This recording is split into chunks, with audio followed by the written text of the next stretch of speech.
मित्रों, जय श्री राम। नमस्कार मित्रों, मैं पंडित रमेश चंद पटेरिया, इंजीनियर एवं एस्ट्रोलॉजर, आपको अपनी यूट्यूब चैनल ग्रह चाल में स्वागत करता हूं, हार्दिक अभिनंदन करता हूं।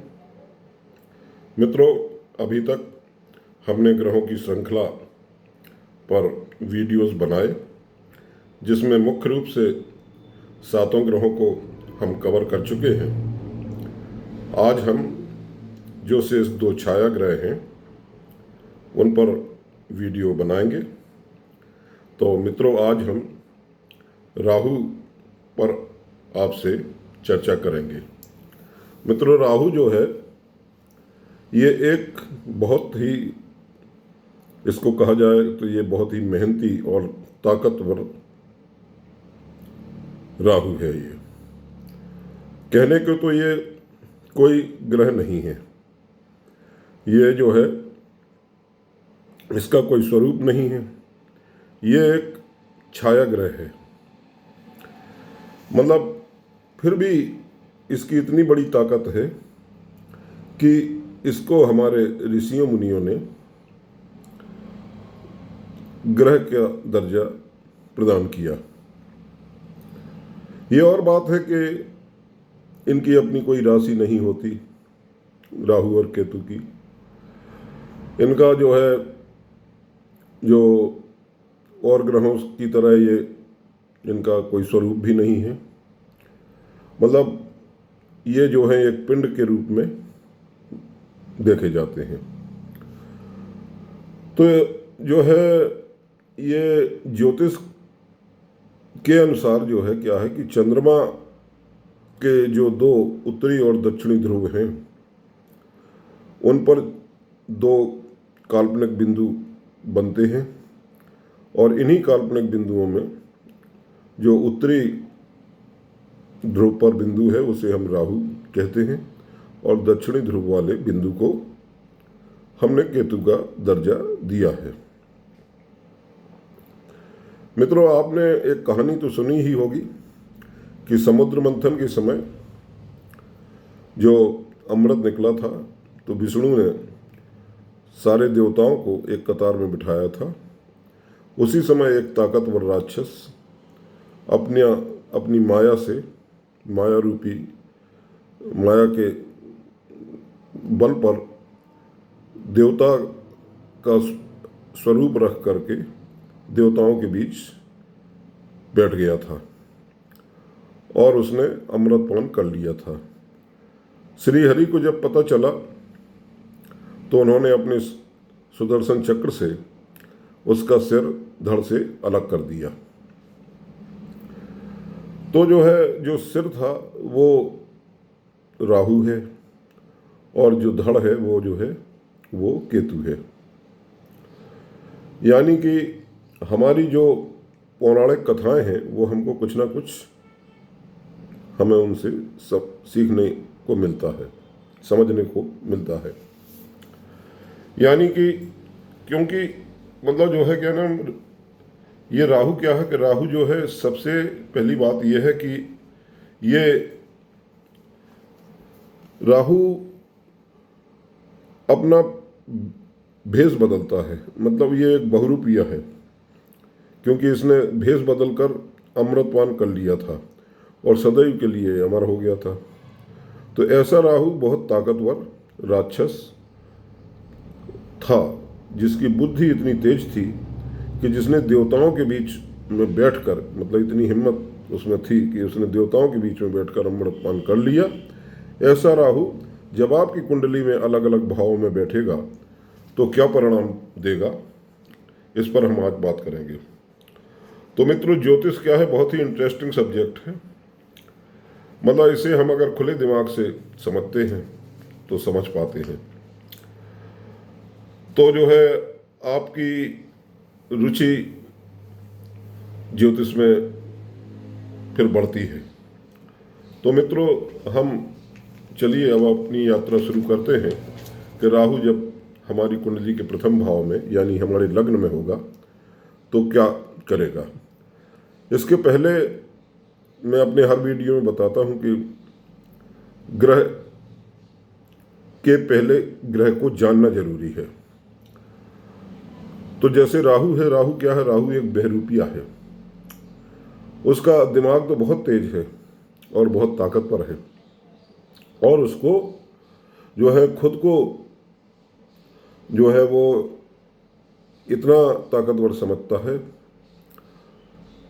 जिस राशि में बैठता है, जिस जातक की कुंडली में बैठता है, उस जातक को महत्वाकांक्षी बना देता है, उसकी डिजायर्स बढ़ा देता है।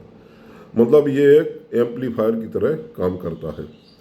राहु एक एक्सट्रीम है जिसका कोई और छोर नहीं है। ये जो है या तो बहुत अच्छा रास्ता अपनाता है या फिर बहुत खराब रास्ता अपनाता है। मतलब ये मध्यम रास्ते पर नहीं चलना पसंद करता। तो आपकी लग्न में यदि राहु बैठा है तो जो है आप बहुत इंटेलिजेंट होंगे, बहुत ही योग्य होंगे, बहुत ही बुद्धिमान होंगे। और राहु जहाँ भी जाता है तो उस चीज़ को बढ़ा देता है, यानी आपकी बुद्धि को और ज़्यादा बढ़ा देगा जितने आप होंगे, एम्पलीफायर करता है।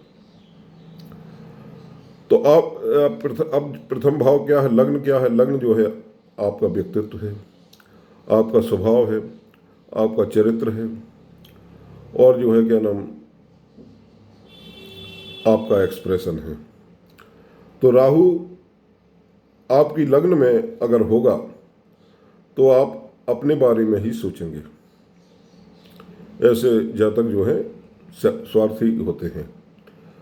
मतलब तो राहु अपनी मतलब लग्न में अपने बारे में ही सोचेगा, यानी आप खुद को ऊपर ले जाने की कोशिश करेंगे। इसका कोई और ऊपर जाने के लिए आप कोई भी जरिया अपना सकते हैं, वो गलत हो या सही हो, इससे मतलब नहीं है राहु को। राहु को तो काम चाहिए, काम होना चाहिए। तो ऐसे लोग बहुत जो है बड़े राजनेता बन सकते हैं, बड़े अधिकारी बन सकते हैं, और बड़े जो है बिजनेसमैन भी हो सकते हैं, लग्न में जिसके राहु बैठा हुआ है। तो राहु के बारे में एक बात और समझना चाहिए कि राहु को मतलब अपना कोई भी उसका वजूद नहीं है, यानी वो अपनी मर्जी का मालिक है। तो अगर लग्न में बैठा होगा, प्रथम भाव में होगा, तो आपको ये देखना होगा कि आपके प्रथम भाव में कौन सा ग्रह बैठा है या कौन सी राशि लिखी हुई है, और उसके स्वामी कहाँ पर बैठे हैं, उनकी पोजीशन क्या है। उदाहरण के लिए जो है अगर प्रथम भाव में 1 नंबर राशि लिखी है, तो 1 नंबर राशि मेष हुई और इसके स्वामी मंगल देव हुए, तो जो है क्या नाम,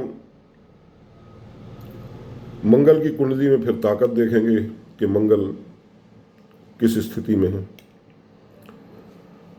अगर मतलब मंगल मजबूत स्थिति में है तो राहु और मजबूत हो जाएगा, क्योंकि राहु जो है क्या करता है कि एक मतलब खोजी टाइप का शरीर है, मतलब व्यक्ति है वो। उसको जो है अपने शरीर की खोज है कि मेरा शरीर कहाँ गया, केवल सिर रह गया। तो उसके पास जो है सिर तो है लेकिन शरीर नहीं है। तो राहु जिस घर में बैठा है उसका आकार विचार जो है बना लेता है, मतलब उस ग्रह का शरीर अपना लेता है। वो जो ग्रह देख रहे हैं उनका आकार विचार अपना लेगा। तो राहु के विषय में जो है बात बिल्कुल ही मतलब अलग है।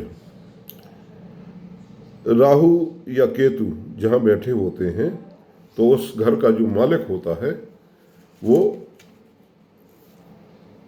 उसके गुण ले लेते हैं ये। तो राहु जब जो है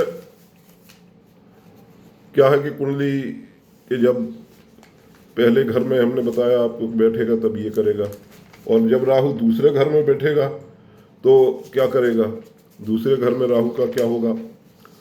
मतलब अगर जो है राहु अभी लग्न में ही मतलब जो है अगर जो है वो आप अपने बारे में सोचते हैं, है ना, तो जो है आप जो काम ठान लेते हैं उसे करना चाहते हैं, वो बाई हुक हो या बाई क्रुक हो। अगर राहु जैसे, राहु को अगर बृहस्पति देख रहा है या बुध देख रहा है तो वो शुभ जो है ग्रह हैं, और शुभ ग्रहों से यदि वो देखा जा रहा है तो आप जो है थोड़ा एक सधे हुए व्यक्ति होंगे। आप अपने काम को जो है किस तरह से कर रहे होंगे, मतलब सही तरीके से कर रहे होंगे। लेकिन राहु क्या करेगा, चाहे सही तरीके से हो या गलत तरीके से हो, मतलब उस ग्रह पर निर्भर करता है कि ग्रह कौन सा है। अगर अशुभ ग्रह होगा तो वो गलत तरीके से भी करने लगेगा, प्रथम भाव का अगर स्वामी। तो ऐसे लोगों का जो वैवाहिक जीवन होता है वो ठीक से नहीं चलता, क्योंकि आप अपने बारे में ज़्यादा सोचते हैं और अपने पार्टनर के बारे में कम सोचते हैं। तो बहुत से लोग जिनकी लग्न में राहु होता है वे विदेश जाने के लिए भी सोच सकते हैं, और आप विदेश जा भी सकते हैं और वहाँ सेटल भी हो सकते हैं। क्यों? क्योंकि राहु एक फॉरेनर है, विदेशी है। राहु का सर है तो वो क्या करेगा, आपको, आप जो है, आपकी लग्न में अगर राहु है तो आप थोड़ा सा शॉर्ट टेम्पर्ड होंगे, यानी आपको गुस्सा जल्दी आता होगा, और राहु के कारण आपके सिर में दर्द भी हो सकता है, क्योंकि शॉर्ट टेम्पर्ड होंगे तो आपको टेंशन होगा, तो सर दर्द की भी बीमारी हो सकती है आपको, या आपके सर में कभी चोट चपेट भी लग सकती है। हो सकता है आप अपनी महत्वाकांक्षाओं को पूरा करने के लिए काफ़ी नर्वस हो जाएं और फिर आपको परेशानी का सामना करना पड़े। मित्रों, राहु जब दूसरे घर में होगा तो दूसरा घर क्या है? दूसरा घर हमारी वाणी का स्थान है, हमारा कुटुंब है, हमारा धन है, हमारे परिवार का धन है। तो सबसे पहले मतलब बात होती है कि जब राहु यहाँ पर बैठता है तो आपकी धन संपदा को वो बढ़ाने के बारे में ही सोचता है, चाहे जो भी हो, मतलब जो है वो आपके धन को बढ़ाएगा, यानी आपकी धन संपदा को बढ़ाएगा। आप उसको अपने जो है, और जो परिवार की धन संपदा है वो आप जो है अपने कब्जे में उसको लेना चाहेंगे, और जब ऐसा होगा तो परिवार में विवाद होंगे, झगड़े होंगे, और जब आपसे झगड़े होंगे तो आप परिवार से दूर भी जा सकते हैं। तो राहु आपको जो है मनी की जो है वो बहुत देता है दूसरे घर में, क्योंकि मनी का धन भाव है ये, लेकिन वो मनी को स्थिर नहीं करता है, धन को स्थिर नहीं करता है। वो धन को उल्टे सीधे कामों में खर्च भी करा देगा। यानी परिवार के साथ तो आपको करना क्या है कि परिवार के साथ आपको सामंजस्य बनाकर रखना है, ऐसी कोशिश करना है, और अपने धन को जो है आपको अपने अकाउंट में नहीं रखना है, लेकिन हाँ उसको कहीं इन्वेस्ट कर सकते हैं। क्योंकि राहु क्या है कि राहु जो है आपको परिवार से दूर ले जाता है धन के कारण। तो जब आपको लगता है,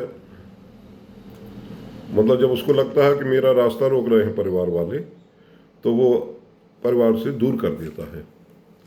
तो मित्रों, ये तो थी दूसरे घर की बात राहु के बैठने की। अब हम करेंगे जब राहु तीसरे घर में होगा तब क्या करेगा।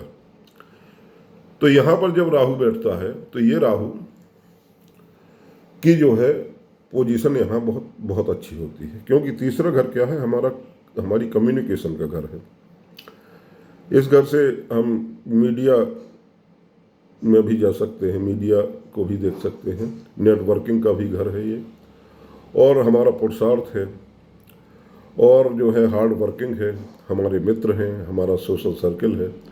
तो राहु जब यहाँ बैठता है तो आपका सारा फोकस जो है अपने, यानी कि अपने बिजनेस पर लगा देता है, यानी अपने फ्रेंड्स से और सोशल सर्कल से आप कितना लाभ उठा सकते हैं इस पर उसका फोकस रहता है और इसीलिए आपका सोशल सर्कल आप बढ़ा लेते हैं। तीसरे घर का राहु जो है मीडिया फील्ड के लिए या ट्रांसपोर्ट के लिए या फिर अपनी फैमिली के बिजनेस को बढ़ाने के लिए अच्छा है, बशर्ते तृतीय इसकी पोजीशन अच्छी हो, मतलब ताकतवर हो, तृतीय शुभ हो। और आपकी कुंडली में मतलब राहु पर जब शुभ ग्रहों की दृष्टि पड़ती है तो फल और भी अच्छे मिलते हैं तीसरे घर से। तीसरा घर का राहु के अंदर एक और बुराई, थोड़ी सी बुराई भी है कि वो जो है गॉसिप बहुत करता है। ऐसा व्यक्ति गॉसिप बहुत करेगा, यानी इधर की उधर, इसकी उससे बताएगा, उसकी आपकी बात इससे बताएगा, उसकी बात आपको बताएगा। इससे क्या होगा, इससे जो है आपके कोई सीक्रेट्स हैं तो वो पब्लिकली हो जाएंगे और जो है क्या नाम, आपकी छवि समाज में खराब होगी। अब मित्रों बात करेंगे हम चौथे घर की। चौथे घर में जब राहु होता है तो क्या होता है? चौथा घर क्या है? चौथा घर चंद्रमा का स्थान है, यानी काल पुरुष के अनुसार 4 नंबर राशि आती है कर्क राशि, जिसके स्वामी चंद्रमा। और चौथे घर में जब राहु जाता है तो घर की शांति और घर के सुख में जो है क्या नाम ध्यान लगाता है। घर के बड़े बड़े जो आपके एसेट्स हैं, आपके जो सुख साधन है, यानी आपकी संपत्ति है, आपकी वाहन है, बड़ा घर है आपका, बड़ी बड़ी कारें होना चाहिए, इस तरह की मतलब उसकी इच्छा होती है। मतलब अब वो चीज़ें होंगी या नहीं होंगी ये आपकी पूरी कुंडली से देखकर पता चलेगा। आपके अन्य ग्रहों की प्लेसमेंट कैसी है उससे पता चलेगा। आप सोचेंगे कि हमारे पापा के पास एक छोटी कार है तो आप पापा को सलाह देते रहेंगे कि बड़ी कार ले लें। छोटा मकान है तो आप कहेंगे अच्छा बड़ा मकान बना लें। तो इस प्रकार से इस तरह के जो जातक होते हैं वो अपने परिवार में ही उलझ कर रह जाते हैं। लेकिन आपको थोड़ा अपना लाइफ स्टाइल अच्छी रखते हैं ऐसे लोग, पार्टी करना आपको पसंद होगा। चौथे घर यानी कि चंद्रमा का होता है, तो यदि चंद्रमा की स्थिति अच्छी है तो यहाँ का राहु बहुत अच्छे परिणाम देगा। आपकी माँ आपसे बहुत उम्मीदें पालती हैं और कई बार आप इसको जो है थोड़ा सा अपने ऊपर प्रेशर भी मानते हैं, जिससे आपकी ग्रोथ प्रभावित होती है। मित्रों ये चौथे घर की बात थी। अब हम देखेंगे कि राहु यदि 5वें घर में बैठा है तो क्या फल देता है। 5वां घर जो है हमारा सेल्फ एक्सप्रेशन का है, मतलब हमारे जो है हमारा मन का है, यानी हमारे बच्चे हैं, वहाँ पर संतान है, हमारी सोच है। तो राहु 5वें घर में लोगों का जो है, राहु का 5वें घर में बैठना कुछ लोगों का सोचना यह है कि ये गलत फल, अशुभ फल देता है, लेकिन नहीं, यहाँ केतु जो है थोड़ा सा डिस्टर्ब करता है। मतलब केतु एबॉर्शन वगैरह करा सकता है, किंतु राहु जो है यहाँ शुभ ग्रहों से यदि दृष्ट है तो जो है आपको बड़ी अच्छी संतान देगा और आप अपनी संतान पर काम भी करेंगे, उसको बढ़ाने में और पढ़ाने में। ये बात और है कि आपकी संतान आपसे कुछ मतभेद, संतान से आपके कुछ मतभेद हो जाए, क्योंकि आप थोड़ा उस पर डोमिनेंट होना चाहते हैं। अपनी संतान को आप प्रेशर में रखते हैं और सोचते हैं कि मेरी संतान किसी तरह से अच्छी बने, बहुत अच्छी बने, ये दुनिया की हर चीज़ प्राप्त कर दे, लेकिन ऐसा संभव नहीं होता मित्रों। तो जब आप काफ़ी उनको एम्पलीफायर करते हैं तो आपकी बात को वो अनसुना कर देते हैं आपके बच्चे, और आपसे उनके मतभेद पैदा हो जाते हैं। ये एक फन का और रोमांस का भी घर है 5वां घर, यानी राहु यदि 5वें घर में बैठा है तो आप थोड़ी फ्लर्ट टाइप के होंगे और जो है अगर आप पुरुष हैं तो स्त्री से, और अगर स्त्री हैं तो पुरुषों से जो है आप रोमांटिक बातें भी करते होंगे या करना बहुत पसंद करते होंगे। पांचवें घर का राहु अगर क्रूर ग्रहों से दृष्ट है, देखा जा रहा है, तो आप एक श्रूड टाइप के व्यक्ति होंगे, ये पक्की बात है। अब हम बात करेंगे मित्रों छठे घर की। जब छठे घर में राहु होगा तो क्या करेगा।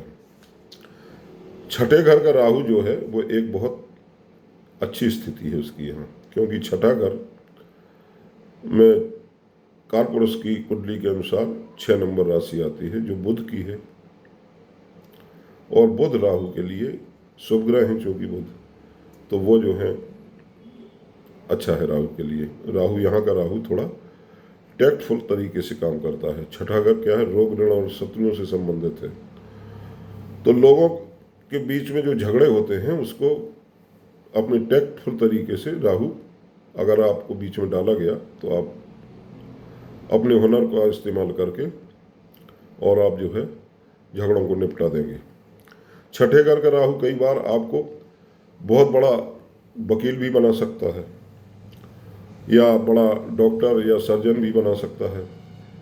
और जो है यदि और ग्रह जो है सहयोग कर दें, शुभ ग्रह जैसे हुए, अगर छठे घर का स्वामी अच्छा है और बृहस्पति की दृष्टि भी आ जाए तो छठा घर में जो है आपका अष्टलक्ष्मी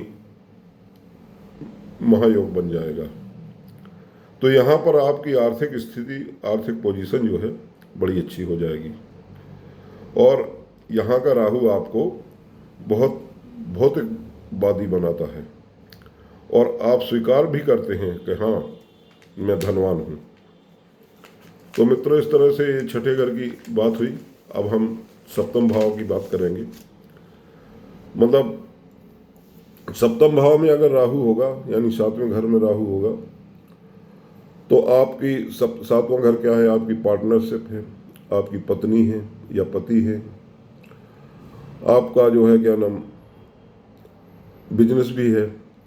जब इस भाव में राहु जाता है तो इसकी ऊर्जा को बढ़ा देता है, इस घर की, यानी कि एक्सट्रीम कर देता है वो ऊर्जा को।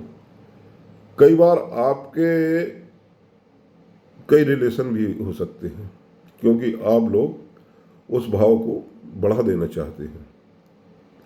सातवां घर चूंकि पार्टनर से संबंधित है, लाइफ पार्टनर, तो 7वें घर में यदि राहु क्रूर ग्रहों से दृष्ट होगा तो आपका तलाक भी हो सकता है, आपके एक्स्ट्रा मैरिटल अफेयर भी हो सकते हैं, और आप अपने बिजनेस पार्टनर से जो है आपकी अच्छी लाइजनिंग नहीं रहेगी। क्रूर ग्रह यदि देखते हैं तो आप लोगों को, अपने पार्टनर को आप बिजनेस में धोखा भी दे सकते हैं। और अगर राहु शुभ ग्रहों से दृष्ट होगा तो फिर ये राहु आपकी शादी अच्छी चला देगा, आपका बिजनेस भी अच्छा चलेगा। और 7वें घर का राहु यदि शुभ ग्रहों से के प्रभाव में है तो यहाँ का राहु आपको बहुत बड़ा कॉरपोरेट लॉयर भी बना सकता है। टैक्सेशन वगैरह के मामले आप बहुत अच्छे ढंग से हैंडल कर सकते हैं। आपकी पत्नी के साथ आपके संबंध अच्छे होंगे अगर मतलब शुभ ग्रहों से दृष्ट है। यदि 7वें घर का मालिक शुभ है तब ये सब होगा, अन्यथा जो है अगर प्लेसमेंट अच्छा नहीं है तो कई बार मतलब सेपरेशन की भी स्थिति बन जाती है, और सेपरेशन होने के बाद आपको बहुत सी धनराशि भी अपने पार्टनर को देना पड़ सकती है, यानी कि आर्थिक नुकसान आपको होगा। बिजनेस में भी आपको आर्थिक नुकसान होगा, मतलब लंबी चौड़ी रकम का नुकसान होगा। तो इस तरह से यहाँ का राहु इस तरह से काम करता है। मित्रों अब देखेंगे कि 8वें घर में अगर राहु बैठता है तो क्या करेगा। 8वां घर राहु के लिए अच्छा स्थान नहीं है, क्योंकि 8वां भाव जो कि व्यक्ति की मृत्यु का स्थान है, और इसके अतिरिक्त जो है जीवन मरण यहाँ से देखा जाता है। तो अगर शुभ ग्रहों से दृष्ट नहीं है तो वो आयु भी ये राहु का काम एम्पलीफायर यानी घटा देगा, घटा सकता है। और अगर अच्छा होगा, पावरफुल होगा, अगर राहु या अष्टमेश आपकी अच्छी स्थिति में है तो आप जो है आपकी आयु बढ़ जाएगी। आप मेटाफिजिक्स में, एस्ट्रोनॉमी में या एस्ट्रोलॉजी में जो है ज्ञान प्राप्त कर सकते हैं। अपनी ऊर्जा को आप इन क्षेत्रों में लगा सकते हैं। आप जो है, क्योंकि राहु है आपके यहाँ, अष्टम भाव है, तो आप नीचे तक घुस करके खोज करने वाले होंगे, और वहाँ नीचे से आप कुछ चीज़ें ऊपर निकाल कर अच्छी चीज़ें लाएंगे। अगर राहु पाप प्रभाव में है तो निश्चित करना है कि या तो आपका स्पाउस या फिर आप का जो है एक्स्ट्रा मैरिटल अफेयर में इन्वॉल्व होंगे, या फिर आपकी जो ससुराल है वहाँ पर भी आपको कुछ गलत सलाहें मिल सकती हैं और वो आपको ट्रैप भी कर सकते हैं। तो इस तरह प्रॉब्लम्स भी राहु देता है। मतलब यानी भौतिक प्रसिद्धि भी अगर अच्छे ग्रह नक्षत्रों में होता है तो यहाँ का राहु दे देता है, लेकिन एक अच्छी पोजीशन नहीं कही जा सकती है राहु की अष्टम भाव में। अब मित्रों देखेंगे नवम भाव में राहु बैठता है तो क्या होगा। नवम भाव हमारा धर्म का स्थान है, मतलब हमारी उच्च शिक्षा का भी स्थान है। तो यहाँ पर जो है बैठा राहु आपको अतिवादी बना देता है।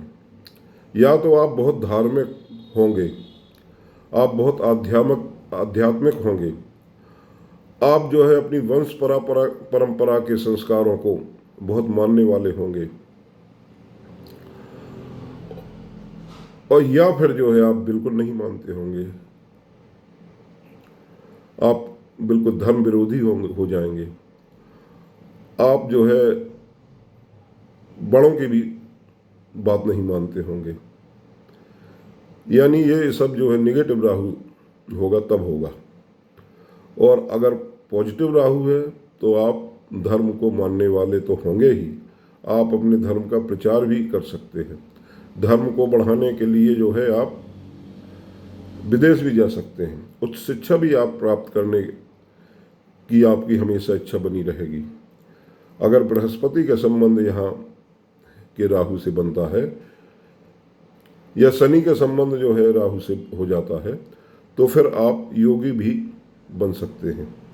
इसी तरह बृहस्पति के साथ अगर राहु है तो बृहस्पति के सारे गुण ले लेता है राहु। और जो है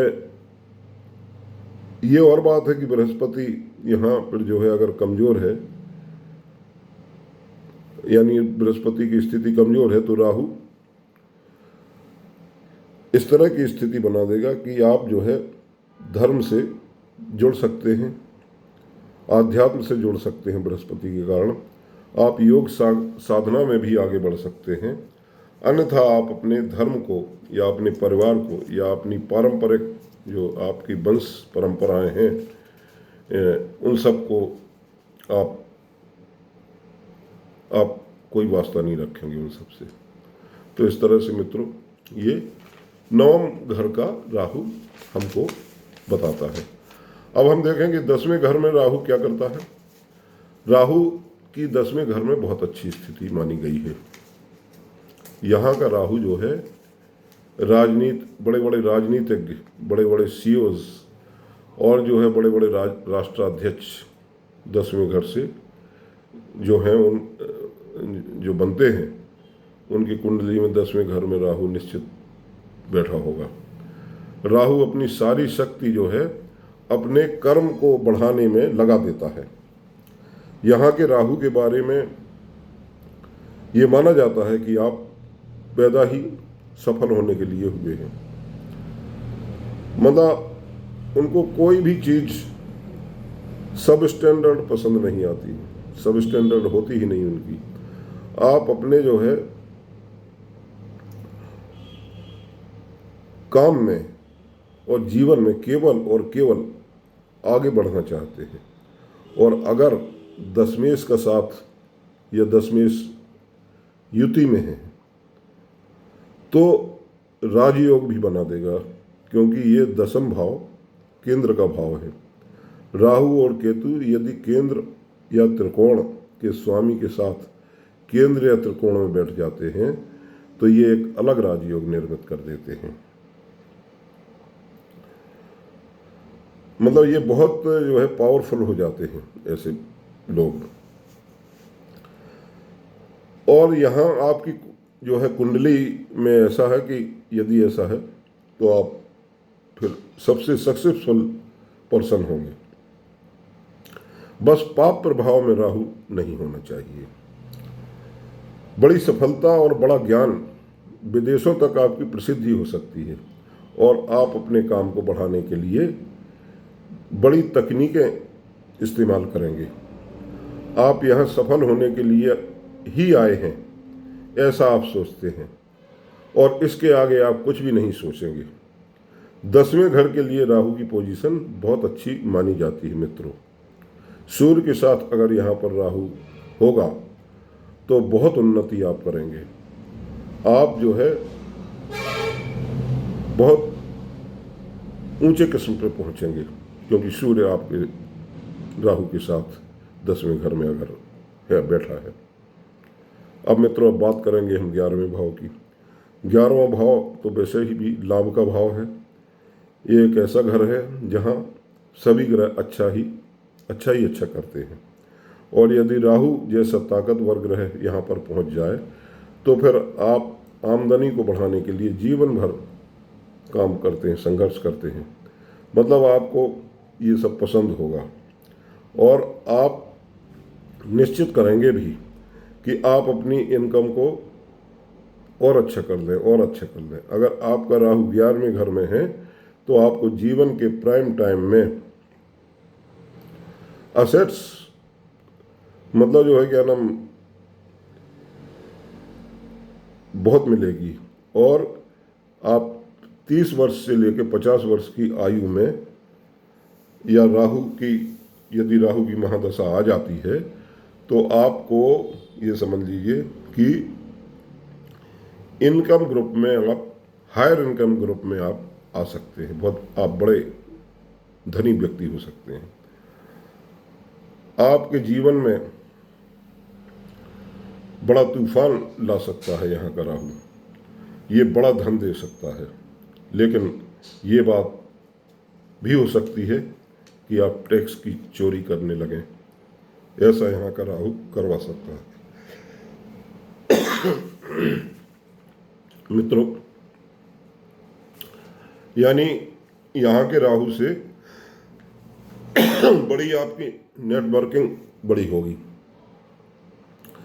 और बड़े अच्छे लोगों से आपके संबंध होंगे, मित्र होंगे। आपका सोशल सर्कल बहुत बड़े बड़े लोगों का होगा।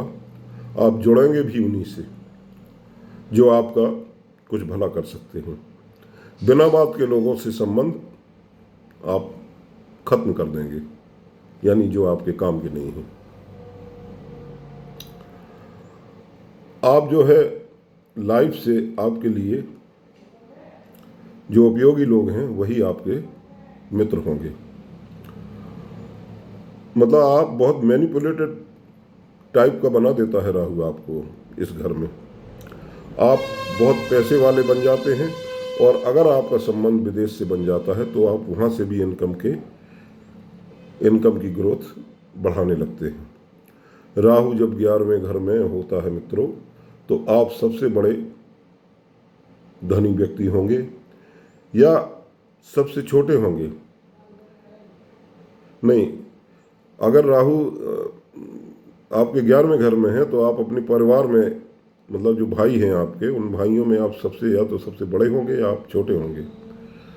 और या जो है, अगर आप बड़े भाई हैं तो जो है, और आपके अगर बड़े भाई हैं तो वो भी काफ़ी समृद्ध होंगे। अब मित्रों, अब बात करेंगे हम 12वें घर की। 12वां घर राहु के लिए 8वें घर से भी ज़्यादा खराब है, क्योंकि यहाँ का राहु आपको कानूनी कार्यवाही में फंसा सकता है। कोर्ट केसेज में आप फंस सकते हैं, और अगर आपको जो है क्या नाम, जेल भी जाने का योग बना सकता है। आप काफ़ी डिसओरिएंटेड हो सकते हैं अपने काम से। आपको नींद ना आने की बीमारी भी हो सकती है। सोच तो आप बहुत सकते हैं, लेकिन पाने के लिए आप मेहनत नहीं करते, क्योंकि 12वां घर जो है एक खुला हुआ घर है। मतलब कुंडली का लास्ट है, उसकी कोई बाउंड्री नहीं है। तो जो है, यहाँ का जो राहु है, यहाँ पर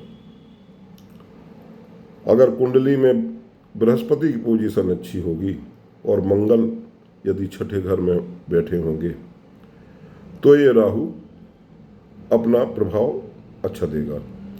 और अगर मेष राशि में या कर्क राशि में या वृषभ राशि में मंगल है, तो लक्ष्मीपति योग भी ये राहु बना देता है। एक काम ये अच्छा करता है। ये और बात है कि आप गलत तरीके से पैसे कमाएं राहु के कारण, तो इस तरह से कार्य कराता है यहाँ का राहु। और अगर बृहस्पति से दृष्ट है राहु, तो राहु आपको योगी बना सकता है। आप आध्यात्मिकता में भी जा सकते हैं। तो आप केवल और केवल राहु की पोजीशन पर न जाएं। ये केवल एक जनरल प्रेडिक्शंस हैं मित्रों। राहु के बारे में और राहु और केतु की पोजीशन देखने के लिए कुंडली का संपूर्ण विश्लेषण करना पड़ता है, तभी हम राहु और केतु के बारे में सही चीज़ें कुंडली से आपके जीवन में क्या घटेंगी निकाल सकते हैं।